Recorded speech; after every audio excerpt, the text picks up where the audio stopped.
నారాయణం నమస్కృత్య నరం చైవ నరోత్తమం దేవీం సరస్వతీం వ్యాసం తతో జయముదీరయేత్ తతో జయముదీరయేత్. ఓం శ్రీ గురుభ్యో నమః. సమస్త సన్మంగళాని భవంతు. అయ్య గురుగారు, తింటే గారెలు తినాలి, వింటే భారతం వినాలి అనేది నానుడి. భారతంలో లేనిది ఏదీ లేదు అనేది పెద్దల నుడి. 1,00,000 శ్లోకాల భారత కథలోని ప్రధాన ఘట్టాలను, ధర్మ విషయాలను వినాలని కుతూహలంతో సావధాన చిత్తులై కూర్చున్నారు శ్రోతలు. అందుకోండి. మహాభారత గాథను ప్రప్రథమంగా వ్యాస మహర్షి తన శిష్యుడైన వైశంపాయనుని నోట జనమేజయ మహారాజుకు వినిపించాడు. ఆ వినిపించిన దానిని పురాణగాథలకు పుట్టినిల్లైన నైమిశారణ్యంలో శౌనక మహర్షి సత్రయాగం సాగిస్తున్న రోజులలో స్వాహాకార స్వధాకార వషట్కారాలతో క్రతువు సాగుతున్నప్పుడు అక్కడికి సూత మహర్షి దయచేశారు. నిఖిల పురాణ గాథా రహస్య విశేషాలు తెలిసిన సూత మహర్షిని తిలకించి వారందరూ, మహర్షి, ఈ యాగ సమయంలో ఇక్కడి నిర్మల హృదయులందరికీ ఆహ్లాదం కలిగించే ఇతిహాసం ఏదైనా వినిపించండి అన్నారు. అప్పుడాయన, సజ్జనులారా, వేద ధర్మాన్ని, ఉపనిషత్తులలోని తత్వాన్ని సామాన్యులకు సైతం తెలిసే రీతిలో మా గురుదేవులు భారతంలో నిక్షేపించారు. ప్రణవరూపుడైన పరమాత్మకు అంజలి ఘటించి గురువులకు నమస్కరించి ఆరంభిస్తున్నాను. ధర్మతత్వజ్ఞులు ధర్మశాస్త్రంగా, అధ్యాత్మ విధులు వేదాంతసారంగా, నీతిశాస్త్ర కోవిదులు నిఖిల నీతిశాస్త్ర నిధిగా, కవీంద్రులు మహాకావ్యంగా, లాక్షణికులు లక్షణ గ్రంథంగా, చరిత్రకారులు ఇతిహాసంగా, పౌరాణికులు పురాణంగా దర్శించే రీతిలో ఈ మహాభారత మహేతిహాసాన్ని మా గురువులు అనుగ్రహించారు. ధర్మేచ అర్థేచ కామేచ మోక్షేచ భరతర్షభ యదిహాస్తి తదన్యత్ర యన్నేహాస్తిన తత్క్వచిత్. ఈ విశాల విశ్వంలో మానవులందరికీ అవశ్యమైన ధర్మ అర్థ కామ మోక్షాలను బోధించేది ఇదే. దీనిలో లేని అంశం ప్రపంచంలో లేదు. ప్రపంచంలో ఉన్నవి, ఉండేవి, ఉండబోయేవి అన్నీ దీనిలో నిక్షేపిస్తున్నాను. దీనిని వినిపించేవారు, వినేవారు ఇహపరాలలో సుఖశాంతులు పొందుతారు. ఇది మా గురువుల మాట జనమేజయ మహారాజా అని వైశంపాయనుడు చెప్పిన దానిని మీకందరికీ వినిపిస్తున్నాను. సావధాన చిత్తులై ఆలకించండి అంటూ వైశంపాయనుల వారు మహాభారత గాథను కొనసాగిస్తున్నారు. ప్రభు, మీ వంశంలో ప్రతీప మహారాజు ప్రఖ్యాతుడు. ఆయనకు దేవాపి, శంతనుడు, బాహ్లికుడు అని 3 కుమారులు.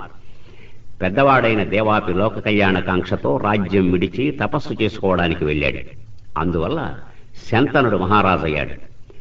ప్రతీప మహారాజు రాజ్యభోగాలు విడిచి గంగా తీరంలో తపోదీక్షలో ఉండగా ఒకనాడు గంగాదేవి దివ్య సుందర రూపంతో వచ్చి ఆయన కుడితొడ మీద కూర్చుంది.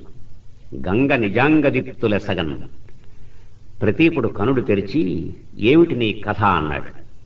చెప్పింది, నేను జహ్నుముని తనయాను, మీ యందు మనసు పడి వచ్చాను అనగా ఆయన, అగ్ని సాక్షిగా వివాహమాడిన భార్యతో తప్ప ఏ స్త్రీతోనూ సాంసారిక సుఖం అనుభవించే అక్రమానికి నా మనస్సు అంగీకరించదు. పైగా కన్న సంతానం కూర్చోవడానికి యోగ్యమైన కుడితొడ మీద కూర్చున్నావు నువ్వు. నిన్ను భార్యగా స్వీకరించడానికి వీలు లేదు. కుమార్తెతో సమానమైన కోడలివి నువ్వు కావచ్చు గనక నా కుమారుని భార్యవుగా అవుతావు అన్నాడు. ఆ తరువాయి కొన్నాళ్లకి శంతన మహారాజు ఆ ప్రాంతానికి వచ్చాడు. నదీ తీరంలో దివ్య రూపంతో ఉన్న గంగను చూశాడు. గంగ ఈ రాజనందనుని రూప యౌవన సౌందర్యాలు చూసి అనురాగ తరంగిత హృదయంతో కన్నులప్పగించింది. శంతన మహారాజు ఆమెను సమీపించి తన మనస్సు విప్పాడు. అప్పుడు గంగ, మహారాజా, నీ భార్యగా ఉండడానికి నాకేమీ అభ్యంతరం లేదు. కానీ నేను ఏ పని చేస్తున్నాను అడ్డు చెప్పకుండా నా ఇష్టం వచ్చినట్టు నడవనివ్వాలి. నా మనస్సుకు కష్టం కలిగించే మాట కానీ, ఇష్టం లేని పని కానీ చేసినట్లయితే నేను నిన్ను విడిచి వెళ్ళిపోతాను అంగీకరించాడు శంతనుడు. ఉభయులకు విద్యుక్తంగా వివాహం జరిగింది. దాంపత్య జీవితం సాగుతోంది. కలిగిన కొడుకునల్లా గంగలోనే విడిచిపెడుతోంది గంగాదేవి. 7 బిడ్డలను విడిచే వరకు మౌనంగా చూస్తూ ఉన్నాడు శంతనుడు. ఏమంటే తనను విడిచి వెడుతుందో అనే భయంలో 8వ కుమారుడు కలిగాడు. అప్పుడు కూడా ఆ బిడ్డను గంగలో విడిచిపెట్టడానికి వెడుతోంది. శంతనుడు నిరోధించాడు. ఇందరినీ గంగలో విడిచి నేను ఏం కావాలి అని రోధిస్తున్నాడు. అప్పుడన్నది గంగ, మహారాజా, నేను చేస్తున్న పనికి అడ్డు తగిలావు కనుక నియమానుసారం నిన్ను విడిచి వెడుతున్నాను. వెళ్లబోయే ముందు రహస్యం విను. వశిష్ఠ మహర్షి శాపం వల్ల వసువులు 8 నా గర్భాన పుట్టి విముక్తులు కావాలి. వారిలో 8వ వాడు నీకు ఆనందం కలిగిస్తూ ఉంటాడు. వీడికి గంగా ఆనందనుడు అని పేరు పెడుతున్నాను. వీడు నిఖిల విద్యావిధుడై లోకవిఖ్యాతుడవుతాడు. వీడు పెద్దవాడయ్యే వరకు నా దగ్గరే ఉండి విద్యాబుద్ధులు నేర్చుకుని నీ సన్నిధికి వస్తాడు అని కుమారుని వెంట పెట్టుకుని నిజ నివాసానికి వెళ్ళింది. శంతనుడు ఇంటికి చేరాడు. ధర్మ మార్గాన ప్రజాపాలన సాగిస్తున్నాడు. 24 సంవత్సరాలు గడిచాయి. ఆ వయస్సులో గంగానందనుడు శస్త్రాస్త్ర విధుడై నదీ తీరాన సాధన చేస్తున్నాడు. ఆ ప్రాంతానికి విహారానికి వచ్చిన శంతనుడు ఈ బిడ్డ తన కుమారుడే అని గ్రహించి వెంటబెట్టుకుని రాజధానికి తీసుకువచ్చి యువరాజుగా పట్టాభిషేకం జరిపాడు. కాలం నడుస్తోంది. ఒకనాడు శంతన మహారాజు యమునా నదీ తీరాన విహరిస్తూ అక్కడ ఒక సుందరిని చూసి ఆమె సౌందర్యానికి ఆశ్చర్యచకితుడై, రమణి, ఎవరి బిడ్డవు? ఎందుకిలా పడవ నడుపుతూ బ్రతుకుతున్నావు? మహాత్మా, నేను ఈ నిషాదరాజు బిడ్డను. ఈ నదిని దాటడానికి వచ్చే బాటసారులను పడవ మీద నడుపుతూ ఉంటాను అనగానే శంతనుడు ఆ రాజును సమీపించి, నీ బిడ్డను నాకు భార్యగా ఇవ్వాలి అన్నాడు. అంటుంటే ఆయన, మహారాజా, మీ అంతటి వరుడు లభించటం కంటే నాకేం కావాలి? కాని ఒక్క మాట, ఈమెకు కలిగే బిడ్డ నీ రాజ్యానికి అధిపతి కావాలి.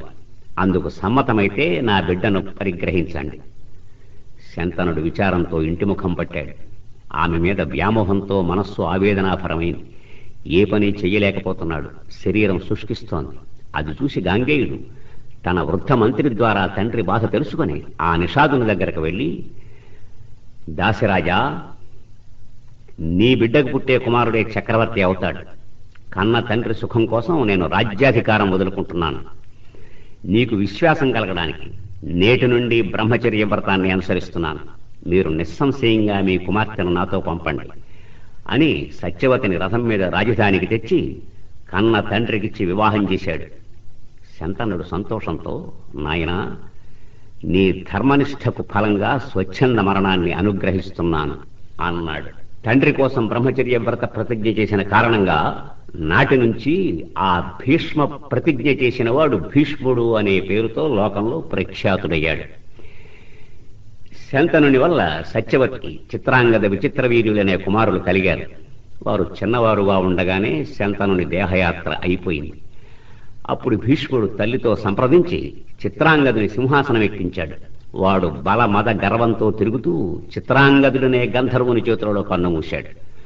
తరువాయి విచిత్ర వీర్యునికి పట్టాభిషేకం జరిపారు.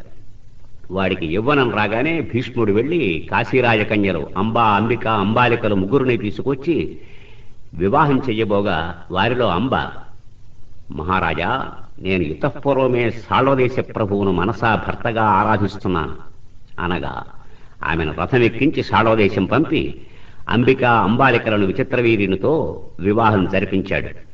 వెళ్లిన అంబ అదే రథం మీద తిరిగి వచ్చి, భీష్మ, సాళ్వుడు నన్ను తిరస్కరించాడు. నువ్వు ఇటు తీసుకురావడం వల్ల కనుక స్వయంవరంలో మమ్మల్ని ఎత్తుకొచ్చావు కనుక నన్ను నువ్వు భార్యగా స్వీకరించాలి అని భీష్ముడు తన ప్రతిజ్ఞ వివరించాడు. వినలేదు అంబ. ప్రతీకారం తీర్చుకోవడానికి అంబ మహారణ్యాలకు పోయి తీవ్ర తపస్సు చేసింది. ఈ కథ ఇలా సాగుతూ ఉండగా విచిత్రవీర్యుడు నిరంతరం కామోపభోగాలలో మునిగి తేలుతూ క్షయవ్యాధితో కన్నుమూశాడు. వానికి దహన కర్మలన్నీ పూర్తి చేయించిన అనంతరం సత్యవతి భీష్ముని పిలిచి, నాయనా, మన వంశం అంతరించే ప్రమాదం ఏర్పడింది. ఇప్పుడు నా కోడళ్ళిద్దరూ మంచి యవ్వనంలో ఉన్నారు. దేవర న్యాయం ప్రకారం వారికి సంతానాన్ని కలిగించి వంశాన్ని వృద్ధి చేయాలి అనగా భీష్ముడు, అమ్మా, నా ప్రతిజ్ఞ మీకు తెలియంది కాదు. ఇప్పుడు దాన్ని తప్పి చరించాను. త్రిలోకాధిపత్యం వచ్చినా వదులుకుంటాను కానీ వ్రతభంగం కానివ్వను. నాయనా, నీ నియమ విషయం నాకు తెలుసు. కానీ ప్రభువు లేని ప్రజలకు రక్షణ ఉండదు, ధర్మదృష్టి నశిస్తుంది, దేవతలకు సాధువులకు పూజా గౌరవం ఉండవు. అందుచేత ముందు రాజ్యాధికారాన్ని స్వీకరించు అనడంతో భీష్ముడు, అమ్మా, ఎందుకు ఈ ప్రలోభం కల్పిస్తారు? సింహాసనానికి నాకు ఏ సంబంధం లేదు, మరొక ఆలోచన ఏదైనా చూడండి అంటే అప్పుడు సత్యవతి, నాయనా, నాకు పరాశరుని అనుగ్రహం వల్ల కలిగిన వ్యాసుడిని స్మరిస్తాను. ఆ బాలుడు వచ్చి మనం ఏం చెయ్యాలి అనేది నిర్ణయిస్తాడు అంది. అంటూ ఒక్కమారు కుమారుణ్ణి స్మరించింది. స్మరించగానే వచ్చిన కొడుకును దగ్గరగా తీసుకుని శిరస్సు నిమురుతూ భీష్ముని వైపు తిరిగింది. తిరిగి, నాయనా, నీకు కూడా ఈ కథంతా తెలిసే ఉంటుంది. ఈ వంశాన్ని నిలబెట్టవలసిన బాధ్యత భీష్ముడు స్వీకరించడం లేదు కనుక నువ్వు మార్గాంతరం చూడాలి అనగా, అమ్మా, దేవరన్యాయాన పుత్రులు కలగడం ధర్మబద్ధం. అయితే ఒక్క ఏడాది నీ కోడళ్ళిద్దరూ నేను చెప్పిన నియమాన్ని పాటించాలి అన్నాడు. నాయన, సింహాసనం రాజశూన్యంగా ఉండకూడదురా. దానివల్ల ఎన్నో ఉపద్రవాలు వస్తాయి, ధర్మం నశిస్తుంది, అక్రమాలు చేసేవారు పెరుగుతారు. అందుచేత ఇప్పుడే పుత్రులు కలగాలి అనడంతో అంగీకరించాడు వ్యాసుడు. సత్యవతి తన పెద్ద కోడలైన అంబికను శయ్యాగారానికి పంపింది. శయ్యాగారంలో గడ్డాలతో జటాజూటాలతో ఉన్న వ్యాసుని చూచి భయంతో కన్నులు మూసుకుంది అంబిక. ఆమెకు పుత్రదానం చేసి తిరిగి వెడుతూ, అమ్మా, అంబిక తన కన్నులు మూసుకున్న కారణంగా గ్రుడ్డివాడు పుడతాడు. బల పరాక్రమాలలో అంతటి వాడుండడు, కాని మాతృదోషం వల్ల అంధత్వం తప్పదు అనగానే సత్యవతి, హీనాంగం పృథివీపాలం నాభినందంతి దేవతాహ, వికలాంగుడు, అందులో అంధుడు, వీడు సింహాసనం ఎక్కే అధికారం లేదు కనుక అంబాలికకు యోగ్యుడైన పుత్రుణ్ణి అనుగ్రహించు అని అంబాలికను పంపింది. అంబాలిక లోపలికి వస్తూనే కంపిత దేహంతో ఆయనతో కలిసింది. తిరిగి వస్తూ వ్యాసుడు, అమ్మా, కంపిత దేహంతో రావడం వల్ల అంబాలికకు త్వగ్దోషం గల కుమారుడు కలుగుతాడు అంటే ఆవిడ, నాయనా, అంబికకే మరొక కుమారుని అనుగ్రహించు అంది. ఆ వికార రూపాన్ని భరించలేని అంబిక తన దాసిని అలంకరించి పంపింది. లోక విఖ్యాతుడైన మహర్షి అనుగ్రహం తనకు లభిస్తోందనే సంతోషంలో ఆ దాసి ఆయనకు సేవ చేసి సుఖంగా ఆయనతో శయనించింది. అప్పుడు వ్యాసుల వారు తిరిగి వెడుతూ, అమ్మా, నీ పెద్ద కోడలు తన దాసిని పంపింది, ఆమె గర్భాన ధర్మవిధుడైన కుమారుడు పుడతాడు అని ఆశ్రమానికి వెళ్ళాడు. ఆ విధంగా కలిగిన ధృతరాష్ట్ర పాండురాజ విదురుడు భీష్ముని రక్షణలో పెరుగుతున్నారు. వయస్సు రాగానే వారికి విద్యాబుద్ధులు నేర్పించి చక్కని వర్తనాన్ని అలవడ చేశాడు భీష్ముడు. అంతవరకు రాజప్రతినిధిగా పాలన భారాన్ని ప్రక్కనే ఉండి నిర్వహిస్తున్నాడు. అలా పెరిగినటువంటి ధృతరాష్ట్ర పాండురాజులకు వివాహాలు జరపాలి అని సంకల్పించిన భీష్ముడు సుబలుని కుమార్తె అయిన గాంధారి గుణరూప శీలవతి అని గ్రహించి వర్తమానం పంపాడు. అక్కడ అంతఃపురంలో కలకలం పుట్టింది. జీవితానికి ప్రధానమైన కళ్ళు లేనివాడికి మన పిల్లని భార్యగా ఇవ్వడమా అని గుసగుసలాడుతుంటే గాంధారి, నాన్న, నేను ఆయననే వివాహం చేసుకుంటాను. ఏ క్షణంలో ఆయనను నా భర్తగా భావించానో ఆ క్షణంలోనే మరొక పురుషుడు నా మనసులోకి రాడు అని పరపురుష దర్శనం కూడా అంగీకరించక కన్నులకు గంతలు కట్టుకుంది గాంధారీదేవి. గాంధారితో పాటు ఆమె చెల్లెళ్ళు 10 మందిని కూడా ధృతరాష్ట్రునికిచ్చి వివాహం జరిపించారు. అందరినీ వెంటబెట్టుకుని వారి సోదరుడు శకుని హస్తినాపురం చేరాడు. పాండురాజుకు యోగ్యమైన భార్య ఎవరా అని ఆలోచిస్తూ కుంతిభోజుని దత్తపుత్రిక అయిన కుంతి యోగ్యురాలు అని నిశ్చయించి కుంతితో వివాహం జరిపారు. ఆ తరువాయి మద్రదేశాధిపతి కూతురైనటువంటి మాద్రిని తీసుకొచ్చి వివాహం జరపడానికి నిశ్చయించారు. ఈ వార్త విన్నాడు శల్యుడు. విని, భీష్మ పితామహ, మా దేశాచారాన్ని అనుసరించి కొంత కన్యాశుల్కం సమర్పిస్తే కాని వివాహం జరపడానికి వీల్లేదు అన్నాడు. భీష్ముడు సువర్ణ రత్నభూషణాలు అర్పించి మాద్రిని తీసుకువచ్చి పాండురాజుకి వివాహం చేయించాడు. దేవక మహారాజు దగ్గర ఉన్న బాలామణితో విదురుడికి పెళ్లి జరిపించాడు. అందరూ హాయిగా సంసారాలు సాగిస్తున్నారు. ఆ రోజులలో పాండురాజు తన భార్యలిద్దరితో వనవిహారానికి వెళ్లి అక్కడ వేట సాగిస్తూ సాంసారిక సుఖం అనుభవిస్తున్న లేడి జంటలో ఒక దానిని బాణంతో పడగొట్టాడు. ఆడులేడి గిలగిల తన్నుకు ప్రాణాలు వదులుతూ, మహారాజా, బుద్ధిలేని ఆటవికుడైన ఈ దశలో ఉన్న జంతువు మీద బాణం వెడవడే, రాజవంశీయుడవైన నువ్వు ధర్మం తెలిసి కూడా ఈ పాపానికి ఒడిగట్టావంటే అది నీ ప్రారంధం. వేట రాజధర్మమే కావచ్చు, కాని రతిక్రీడలో ఉన్న జంతువును సంహరించడం న్యాయం కాదు. స్త్రీ సుఖం ఎరగని బ్రహ్మచారివా?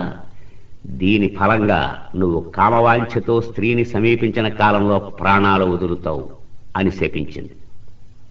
పాండురాజు విచారంతో భార్యలిద్దరినీ సమీపించి, మీరిద్దరూ హస్తినాపురం వెళ్ళండి, నేనింక సన్యాసినే, ఇక్కడే ముక్తి మార్గం చూసుకుంటాను అంటే కుంతి, నాథా, సన్యాసం అవసరం లేదు, మమ్మల్ని కూడా మీతో ఉంచుకుని ఇక్కడే ఆశ్రమం నిర్మించండి, విరాగంతో పరమాత్మను ఉపాసిద్దాం, కాదంటే మేమిక్కడే ప్రాణాలు వదులుతాం అనగానే పాండురాజు అంగీకరించాడు.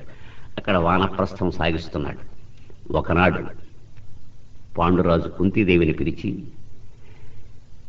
సంతానహీనుడికి ఇహంలో పరంలో సుఖం శాంతి ఉండదు. దురదృష్టవశాత్తు నాకు సంతానాన్ని కనే అవకాశం లేదు. నువ్వు బాగా ఆలోచించి ఏదో మార్గాన సంతానవతివి కావాలి. అందుకు ధర్మశాస్త్రం కొన్ని దారులు చూపుతోంది. వివాహమాడిన భర్త వల్ల కలిగిన కుమారుడు ఔరసుడు. ఆ అవకాశం లేనప్పుడు ఉత్తముడు సజ్జనుడు అయిన పురుషుని వల్ల సంతానాన్ని పొందితే వాడు ప్రణీతుడవుతాడు. అందుచేత అటువంటి ప్రయత్నం సాగించు అనగా, మహారాజా, ధర్మవిధుడైన మీరు ఏం మాట్లాడుతున్నారో ఊహించారా? మిమ్ము తప్ప ఎవరినీ నేను దరిజారనివ్వను. మీ పాదసేవలోనే నా జీవితం కడతెరాలి. అలానే ఈ జీవితం కడతేరిపోవాలి తప్ప పరపురుష స్పర్శను సహించను. ప్రాణేశ్వరి, భర్త చెప్పిన మాటను శిరసావహించి ఆచరించడం కంటే పతివ్రతకు ధర్మం లేదు. సంతాన వాంఛతో ఉన్న నాకు సంతోషం కలిగించడం నీ విధి. అయితే వినండి, మీ శాసనాన్ని అవశ్యం ఆచరించగలను. ఒక మహర్షి అనుగ్రహం వల్ల పొందిన మంత్రబలంతో ఏ దేవతను ఉపాసిస్తే ఆ దేవత వల్ల నాకు సంతానం కలుగుతుంది. మీ అనుమతితో ఆ మంత్రాన్ని ఉపాసించి పుత్రవతిని అవుతాను అని యమధర్మరాజును, ఇంద్రుని, వాయువును ఉపాసించి వారి వల్ల ధర్మజ, భీమ, అర్జునులను కన్నది. ఇక్కడ ఇలా సాగుతూ ఉండగా హస్తినాపురంలో వ్యాస మహర్షిని సేవించి ఆయన అనుగ్రహంతో 100 బిడ్డల తల్లి అయ్యే వరం పొందిన గాంధారి కుంతికి ధర్మరాజు పుట్టిన వార్త విని విచారంతో గర్భం మీద తాడనం చేసుకుంది. దానితో లోహ సదృశమైన పిండం బయటపడింది. అప్పుడు అక్కడికొచ్చిన వ్యాసుల వారు ఆ పిండాన్ని నీటితో తడిపించారు. అది 101 ముక్కలైంది. అన్నిటినీ నీటి కుండలలో పెట్టించి భద్రంగా వాటిని కాపాడుతుంటే పుత్రులు వస్తారు అని చెప్పాడు. కొన్నాళ్లకు మొదటి కుండ నుండి దుర్యోధనుడు పుట్టాడు.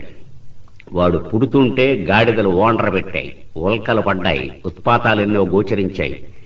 ఈ అశుభాలన్నిటికీ భయపడి ధృతరాష్ట్రుడు వృద్ధులైన భూసురులను రావించి, ఏమిటి దీని పర్యవసానం అనగా, మహారాజా, ఇవన్నీ వంశనాశన హేతువులు, అందుచేత వీణ్ణి విడిచిపెట్టేయడం మంచిది అన్నారు. పుత్రవాత్సల్యం ఉన్న ధృతరాష్ట్రునికి వాని మాటలు చెవికెక్కలేదు. ఆ తరువాయి మిగిలిన కుండల నుండి 99 కొడుకులు, ఒక ఆడబిడ్డ కలిగారు. 3 పిల్లలు పుట్టిన తరువాయి ఒకనాడు మాద్రి పాండురాజు దగ్గరకు వెళ్ళి, మహారాజా, నేను కూడా ఆడదాన్ని, మాతృత్వం నాకు కూడా అవసరం కదా అనడంతో కుంతిదేవిని పిలిపించి ఆ మంత్రాన్ని ఆవిడ చేత కూడా ఉపాసింపజేశారు. మాద్రి చాలా తెలివిగా అశ్వినీ దేవతలను ఉపాసించింది. ఆ అశ్వినీ దేవతల అనుగ్రహం వల్ల ఏకకాలంలో ఆవిడికి నకుల సహదేవులు 2 పిల్లలు పుట్టారు. మహారాజా, అందరూ పెరిగి పెద్దవారవుతున్నారు. వారికి యోగ్యమైన రీతిలో విద్యాభ్యాసం చేయిస్తున్నాడు భీష్ముల వారు. విద్యాభ్యాసం సాగుతున్న రోజులలో కృపాచార్యుని వద్ద ధనుర్వేదాన్ని అభ్యసింపజేస్తున్నారు. అప్పుడు ద్రోణాచార్యుని ధనుర్విద్యాశక్తిని గ్రహించి భీష్ముల వారు ఆయనను రావించి తన మనుమలందరికీ వారి చేత శిక్షణ ఇప్పిస్తున్నాడు. అస్త్ర విద్యలో అందరూ ఆరితేరుతున్నారు. ప్రయోగ ఉపసంహారాలతో శస్త్రాస్త్ర రహస్యాలన్నీ బోధిస్తున్నాడు ఆయన. ఆ రోజులలో ఒకనాడు వీరందరి అస్త్ర విద్యా ప్రదర్శనానికి యోగ్యమైన ముహూర్తాన్ని నిశ్చయించారు. దుర్యోధన సోదరులు పాండవులు విలువిద్యలో ఆరితేరారు. వారి శక్తి ప్రదర్శిస్తున్నారు. అందరూ విద్యా ప్రదర్శనం చేసిన తరువాయి అర్జునుడు తన శక్తిని ప్రదర్శిస్తూ ఉండగా రంగమండపం మీదకి సింహంలా దూకాడు కర్ణుడు. ఆ కర్ణుని యొక్క కాంతి ప్రాంశు కనకతాలాభ సింహ సంహననో యువ. శాలప్రాంశుడై ఉజ్వల కవచ శోభితుడై సూర్యాగ్ని సదృశ కాంతియుతుడైన కర్ణుని చూస్తూ అందరూ తెల్లబోయారు. రంగమధ్యంలో నిలబడి అర్జునా, ఈ విద్యలు నేను ప్రదర్శించగలను అంటూ ఉంటే, నీకన్నా నేనే ఘటికుణ్ణి అర్జున, నీ అస్త్ర విద్య అంతా ప్రదర్శిస్తున్నాను చూడు అనగా దుర్యోధనుడు సోదరులతో వచ్చి కర్ణుని గాఢాలింగనం చేసుకుని మీరుభయులు ద్వంద్వయుద్ధం సాగించాలి అన్నాడు. అప్పుడు అర్జునుడు, కర్ణ, ఆహ్వానం లేకుండా వచ్చేవాడు, అడగకుండా వాగేవాడు ఏ లోకాలకు పోతారో నిన్ను అక్కడికి పంపుతున్నాను అంటే కర్ణుడు, కౌంతేయ, ఇది విద్యా ప్రదర్శన మంటపం, అంతేకాని ఉపన్యాస వేదిక కాదు. ఇక్కడికి ఒకరిని పిలవ పని లేదు. బలపరాక్రమాలున్న వారెవరైనా రావచ్చు. నా విద్య ప్రదర్శించి నిన్ను నేలపాలు చేస్తాను అంటుంటే కృపాచార్యులు, ద్వంద్వయుద్ధానికి దిగేవారి కులశీలాలు సమానంగా ఉండాలి. ఈ అర్జునుడు పాండురాజనందనుడు, కురువంశీయుడు, నీ వంశము కులగోత్రాలు చెప్పు అనగా కర్ణుడు తల వంచి నిలబడ్డాడు. అప్పుడు దుర్యోధనుడు లేచి, గురుదేవా, మీరు శాస్త్రవాక్యాలు చెబుతున్నారు, నా మాట వినండి. రాజవంశంలో పుట్టిన వారే కాదు, శూరులు సేనాపతులు కూడా క్షత్రియులే. అది కాదంటే ఈ క్షణంలో నేను వీనిని అంగదేశానికి ప్రభువుగా అభిషేకిస్తున్నాను, వీడు రాజవుతాడు. ఇప్పుడు నడిపించండి యుద్ధం అన్నారు. అంతలో సూర్యాస్తమయమైంది. విద్యా ప్రదర్శనం ఆపుచేసి ఎవరి గృహాలకు వారు వెళ్ళారు. నాటి నుండి కర్ణుని మీద అర్జునుడికి, అర్జునుడి మీద కర్ణుడికి ద్వేషం పెరుగుతూ ఉంది. సాగుతున్నాయి రోజులు. ఆ రోజులలో ఒకనాడు ఆటల నెపంలో నదీ తీరానికి వెళ్లిన భీముడికి విషం కలిపిన అన్నం పెట్టించారు, పాముల చేత కరిపించారు, తాళ్లు కట్టి నదులలో తోయించారు. ఇన్ని చేసిన భీమసేనుడు విధి అనుకూలంగా ఉండడం వల్ల ప్రాణాలు పోకుండా తిరిగి వచ్చాడు. ఈ ద్వేషాలు పెరగడం ఇష్టం లేక ధృతరాష్ట్ర మహారాజు బాగా ఆలోచన చేసి వీరిని ఇక్కడ ఉంచడం కంటే వారణావతానికి పంపించినట్లయితే బాగుంటుంది అనుకుని వారణావతంలో లక్క ఇల్లు నిర్మింపజేసి ఆ లక్క ఇంటికి వీరిని పంపాడు. అక్కడ వారు నిద్రిస్తున్న సమయంలో ఆ పంపకు నిప్పెట్టాలి అని ఆలోచన చేశారు. ఇది గ్రహించిన ధర్మరాజు భీమునితో విషయమంతా చెప్పాడు. భీముడు ప్రతిరోజు ఆ గృహ మధ్యంలోంచి అరణ్యంలోకి వెళ్ళడానికి ఒక సొరంగ మార్గాన్ని నిర్మించే ఖనపుడపండి రప్పించి వాడి చేత సొరంగాన్ని తవ్విస్తూ ఉన్నాడు. సొరంగ మార్గం పూర్తి కాగానే, ఇంకా ఈ నిప్పెట్టేవాడు రాకుండానే భీమసేనుడే అర్ధరాత్రి పూట ఆ లక్క ఇంటికి నిప్పు పెట్టి తల్లిని, అన్నగారిని, తమ్ముళ్ళని భుజాల మీద ఎక్కించుకుని సొరంగ మార్గాన అరణ్యంలో సాగి ఏకచక్రపురం చేరారు. ఏకచక్రపురం చేరి దారిలోనే హిడింబాసురుని సంహరించి హిడింబతో కొంతసేపు సంసారం సాగించి ఘటోత్కచుని కన్నాడు భీమసేనుడు. సాగుతున్నారు ఏకచక్రపురంలో. అక్కడ బకాసురుడు ఆ గ్రామస్తులందరినీ హింసిస్తూ ఉండడం విని భీమసేనుడే ఒకనాడు బండి నిండా అన్నం పెట్టుకుని బకాసుర సంహారానికి బయలుదేరి వెళ్ళాడు. వచ్చిన బకాసురుని మోకాలి పోటులతో పిడి గుద్దులతో యమసదనానికి చేర్చాడు. తిరిగి వచ్చిన తరువాయి ద్రౌపదీ స్వయంవర వార్త విన్నారు. పాండవుల 5గురు తల్లిని వెంటబెట్టుకుని విప్రవేశాలు ధరించి ద్రౌపదీ స్వయంవరానికి వెళ్ళారు. ఆ ద్రౌపదీ స్వయంవరంలో మత్స్యయంత్రాన్ని పైన పెట్టి, ఆ మత్స్యయంత్రాన్ని ఎవరు ఈ బాణాలతో కొట్టగలరో వారికి నా బిడ్డనిచ్చి పెళ్లి చేస్తాను అన్నాడు ద్రౌపద మహారాజు. అందరూ బాణధారులై నిలబడ్డారు. ఒక్కొక్కరే దుర్యోధనుడు, శకుని, కర్ణుడు, బృహద్బలుడు వీరందరూ విఫల ప్రయత్నాలు చేశారు. ఆ సమయంలో బ్రాహ్మణ వేషంతో ఉన్న అర్జునుడు అవలీలగా నారి సారించి సంధించి 5 బాణాలతో ఆ యంత్రమత్యాన్ని నెలకొల్చాడు. పాంచాల రాజపుత్రి ఒక బ్రాహ్మణ బాలుని వరించడమా అని రాకుమారులందరికీ ఆగ్రహం కలిగి ద్రుపదుని మీద యుద్ధం ప్రకటించబోయారు. అప్పుడు భీమార్జునుడు ఉభయులు ఎదురు తిరిగి వీరందరినీ పరాభూతుల్ని చేసి ద్రౌపదిని వెంటబెట్టుకుని తల్లి దగ్గరికి వచ్చారు. అమ్మా, భిక్ష తెచ్చామన్నారు. నాయనా, 5గురు సమంగా పంచుకోండి అని వెనుదిరిగింది. మతిపోయింది ఆవిడికి వారికి కూడా. కాని నా మాట వ్యర్థం కావడానికి వీలు లేదని. అప్పుడు ధర్మరాజు, అమ్మా, పురుషునికి బహుభార్యలుండవచ్చు కానీ స్త్రీ బహుభర్తృక కావడం ధర్మసమ్మతమా అంటుండగా వచ్చిన వ్యాసుల వారు ద్రౌపదీదేవి పూర్వజన్మ వృత్తాంతాన్ని చెప్పి, నాయనా, ఇది మీ అమ్మ నోటి నుండి వచ్చింది కాదు, దైవం పలికించింది. ఈమెకు మీరు 5 భర్తలు కావలసిందే అని ధర్మ సూక్ష్మాన్ని వివరించాడు. పాండవులు బ్రతికే ఉన్నారని, ద్రౌపదీదేవిని వివాహం చేసుకున్నారని విని ధృతరాష్ట్రుడు విదురుణ్ణి పంపి పాండవులందరినీ రావించి హస్తినాపురంలో వారికి మళ్లీ భవనాలు ఏర్పాటు చేశాడు. ఇక్కడ ఎంతో కాలం ఉంచడం మంచిది కాదని గ్రహించి అక్కడి నుంచి ఒకనాడు ధర్మరాజును పిలిచి, నాయనా, ఇప్పుడు నీకు యువరాజ్యాభిషేకం జరిపిస్తున్నాను. యువరాజువిగా హస్తినాపురంలో కాక మన పూర్వులు పరిపాలించిన ఖాండవ ప్రస్థంలో రాజధానిని నిర్మించుకుని మీరందరూ అక్కడ హాయిగా కాలక్షేపం చేయండి అన్నాడు. పాండవులందరూ తమ మిత్రులతో ఇతర బంధుజనులతో హస్తినాపురం నుంచి ఖాండవ ప్రస్థం చేరి అక్కడ ఒక భవనాన్ని నిర్మింపజేసుకుని కాలక్షేపం చేస్తున్న రోజులలో కృష్ణార్జునుడు ఉభయులు ఒకనాడు విహారానికి వెడుతూ ఉండగా అక్కడకు విప్రవేశంతో వచ్చిన అగ్నిహోత్రుడు తనకు ఈ ఖాండవ వనాన్ని దహిస్తే కాని పట్టిన అజీర్ణ వ్యాధి వదలదు అన్నాడు. కృష్ణార్జునుడు ఉభయులు అగ్నిహోత్రుడికి అభయం ఇచ్చారు. దేవేంద్రుడు కుంభవృష్టి కురిపిస్తుంటే అర్జునుడు తన బాణాలతో ఆ వాన పడకుండా మరొక మేఘమండలాన్ని కింద సృష్టించాడు. అగ్నిహోత్రుడు సంతృప్తుడయ్యాడు. ఆ సమయంలో ఆ వనంలోనే ఉన్న మయుడు అనే దానవుడు దాంట్లోంచి తప్పించుకొస్తుంటే అర్జునుడు బాణాన్ని సంధించాడు. వాడు వీరి పాదాల మీద పడి, స్వామి, నన్ను అనుగ్రహించండి, ఎప్పుడైనా మీకేదో ఉపకారం చేస్తానన్నాడు. సరే, ఎప్పుడో కాదు, వీరు నిర్మించబోయేటువంటి రాజధానిలో ఒక మహాసభాభవనం నిర్మించి పెట్టు అన్నాడు కృష్ణుడు. అంగీకరించాడు మయుడు. సభాభవనాన్ని నిర్మించి తెచ్చాడు. 14 మాసాల వ్యవధిలో నిర్మించిన సభాభవనంలో రకరకాలైనటువంటి విశేషాలను నిర్మిస్తూ చెప్పాడు. ధర్మనందన, ఇంద్రనీలాలను తిరస్కరించే జలాలతో, అరుణ పద్మాలతో, చక్రవాకాది జలపక్షులతో, స్వర్ణమయాలైన మత్స్య కూర్మాలతో ఈ సరోవరము, దీని స్ఫటిక సోపానాలు నిర్మించాను. దీని ఒడ్డునే శిలావేదికలు. వివేకం లేని వారికి ఇది సరోవరంలా కాక చక్కని పచ్చిక బయలులా కనిపిస్తుంది. ఇదే కాదు, ఈ భవనంలో ద్వారం ఉన్న చోట లేనట్టు, లేని చోట ఉన్నట్టు ఎన్నెన్నో విచిత్రాలు దీనిలో ఉన్నాయి అని ఒక్కమారు వారందరికీ ఆ భవనాన్ని చూపించి సెలవు తీసుకు వెళ్ళాడు. సభాభవనంలో గృహప్రవేశం అయిన అనంతరం హాయిగా వారక్కడ రాజ్యపాలనం సాగిస్తున్నారు. ఒకనాడు నారద మహర్షి వారి దగ్గరకు వచ్చి, ధర్మనందన, నీ తండ్రి తాతలు నడిచిన న్యాయమార్గాన నడుస్తున్నావా? ప్రజలందరినీ సమదృష్టితో చూస్తున్నావా? ధనలోభంతో ధర్మకార్యాలు విడిచిపెట్టడం లేదు కదా? కామబుద్ధితో ధర్మార్థాలను విడిచిపెడుతున్నావేమో. జాగ్రత్తగా ఉండాలి. ఉదయ సమయంలో దాన ధర్మాలు చేయాలి. మధ్యాహ్న వేళ డబ్బును సంపాదించే దారులు చూడాలి. రాత్రి వేళల సాంసారిక జీవితం సాగించాలి.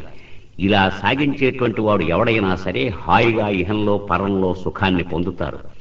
ధనం ఉన్నదే అది దుర్వ్యసనాల వైపు మనస్సును నడుపుతుంది. అక్కడ కొంచెం జాగ్రత్త పడాలి. అకాలంలో నిద్రపోకూడదు. రాత్రి జాగరణ చెయ్యకూడదు. విషమ సమస్యలు ఎదురైనప్పుడు ప్రధానులతోనే సంప్రదించాలి. 100 మంది మూర్ఖులు మన చుట్టూ చేరి భజన చేస్తూ ఉంటారు. వారిని దూరంగా ఉంచాలి. వీరిని నమ్మి విద్వాంసులను దూరం చేసుకున్నావో రాజ్యం నాశనమైపోతుంది. వ్యక్తుల స్వభావాలు పరిశీలించాలి. దాన్ని బట్టి వారిని ఉత్తమ పదవులకు, మధ్యమ స్థానాలకు, అధమ స్థితికి దింపుతూ ఉండాలి. నీ సేనలో, నీ సేవలో ఎందరో సాహసం, పరాక్రమం ప్రదర్శిస్తూ ఉంటారు. వారి సాహస పరాక్రమాలకు తగిన రీతిలో సన్మానాలు జరుపుతూ ఉండాలి. అర్హత ఉన్నవాడినే పై పదవికి ఎక్కిస్తూ ఉండాలి. సేనలకు నిత్య జీవిత అవసర వస్తువులు అందిస్తూ ఉండకపోతే వారు తిరుగుబాటు చేస్తారు. దేశ రక్షణ కోసం ప్రాణత్యాగం చేసే కుటుంబాల పోషణ ప్రభువే వహించాలి. లేదు, సైన్యంలో ఎవడూ జారడు.